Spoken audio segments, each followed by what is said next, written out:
I know it hurts people when I say this. Cardano, XRP, there's a whole bunch of these. I really hope you're right. Remember this video by Raoul Pal? This was from only 4 months ago, and he actually advised to avoid older legacy coins like XRP and ADA. In all fairness, however, at that time, most of us thought the same thing. I certainly thought the same thing for the most part, but things have certainly changed. In pretty much my wildest crypto dreams, I would not have expected XRP, ADA, really, or any other legacy coin to lead this bull run charge the way that many of them have. But here we are. Ripple/XRP really does stand out for a couple of reasons, though.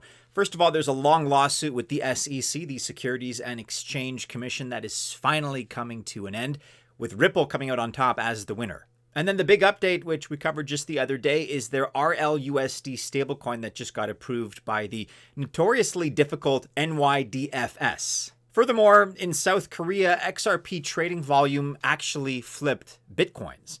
Ripple's also donating $5 million to Trump's inauguration, and so lots of things are happening on the Ripple and XRP front. Every indication, every signal would therefore suggest that 2025 is going to be yet another massive year for Ripple and XRP. And the reality right now is that we even have some analysts saying XRP is pretty much the best candidate to lead the altcoin season in 2025. And we certainly are starting to see that uptick in terms of altcoin interest. Yesterday, just to go on a bit of a tangent here, we called out 3 altcoins that were heavily researched and recommended by our alpha team. Those are Morpho and Cpool. They're up 22% and 18% respectively. But of course, with XRP, we're dealing with a much larger project here by market cap, which still has moved very impressively. This is a legacy play. This is a titan in the space. Let's dive into this one. Let's really analyze the project and Ripple and see what kind of potential the price of XRP has in 2025.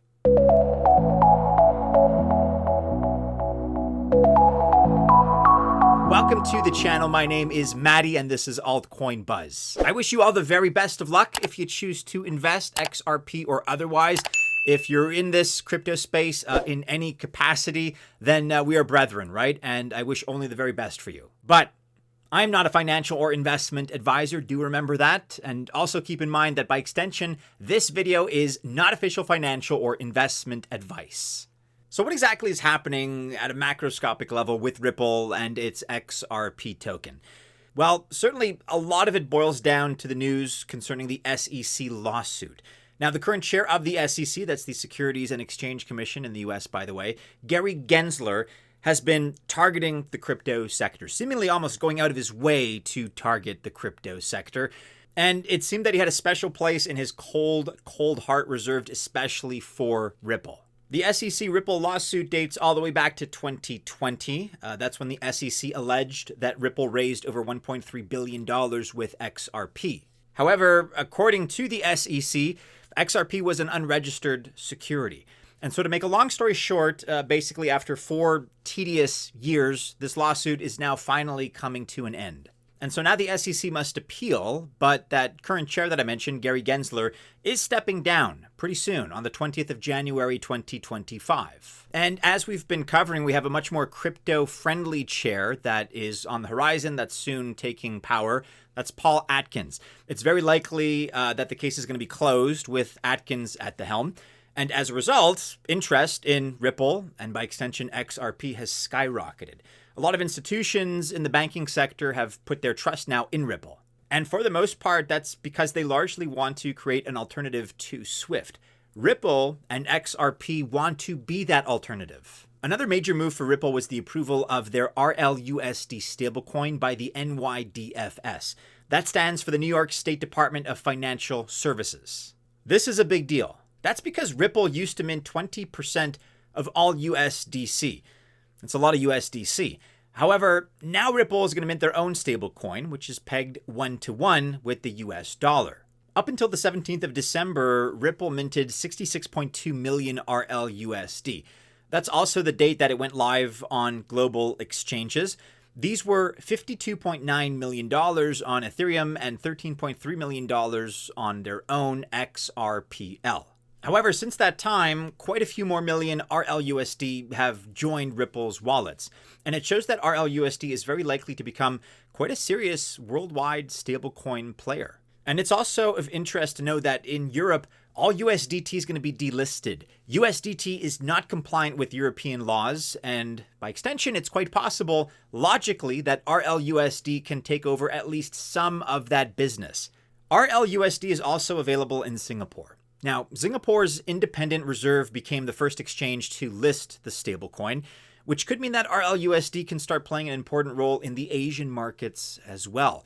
That's an up-and-coming crypto market and hub for all kinds of projects. And for good reason, it's a gigantic market.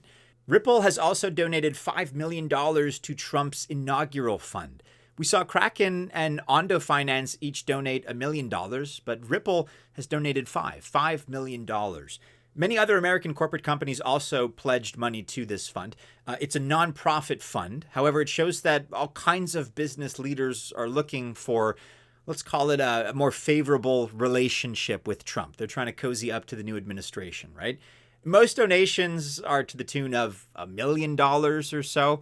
So Ripple here with a $5 million figure does stand out. Some are even speculating that an XRP ETF, exchange traded fund, is looking more and more likely. That could be on the horizon.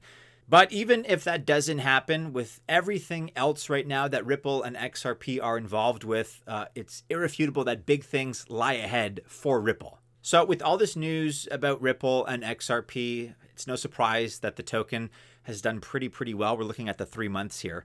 The current price of XRP as I record is $2.31. Some experts are very hopeful about the year 2025. Now take these all with a grain of salt, but I'm going to go through a few examples here. Crypto BitLord to begin with starts with a modest $7 to $12 for January. Raoul Pal, who we started this video with, actually thinks that the XRP chart looks very good right now. He expects XRP to go up by quite a lot, but has not really associated a specific price tag with it. He's bullish though, so to his credit, he wasn't all that stubborn.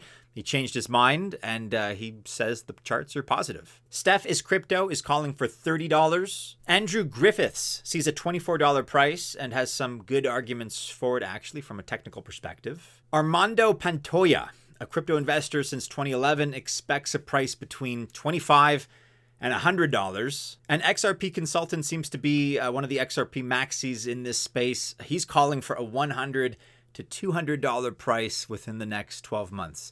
Like I said, take these with a grain of salt. We at Altcoin Buzz are a little bit more modest, arguably a little bit more realistic in terms of our predictions, but we're still enthusiastic. We still feel that XRP could hit at least $10. And actually, we've called this twice. The first time was over a year ago, and then again just about a week or two ago. $10 is actually a little bit more conservative. We do feel that a price above $20 is realistic. All kinds of experts actually see this happening. So a 10x from here gives us a $23 XRP price. And then if it goes to $30, we're looking at a 13 or so X. Anything in that kind of range or beyond is price discovery and is hard to predict, but we are certainly optimistic about Ripple and XRP. I always like to harness the wisdom of the crowd, so I'm curious to know what your thoughts about the price of XRP is in 2025, whether you think it's going to go higher, possibly lower. Is it all hype right now? Let us know in the comments below, and the reality of where the price will finally land in terms of a new all-time high tends to be the average of what the crowd predicts.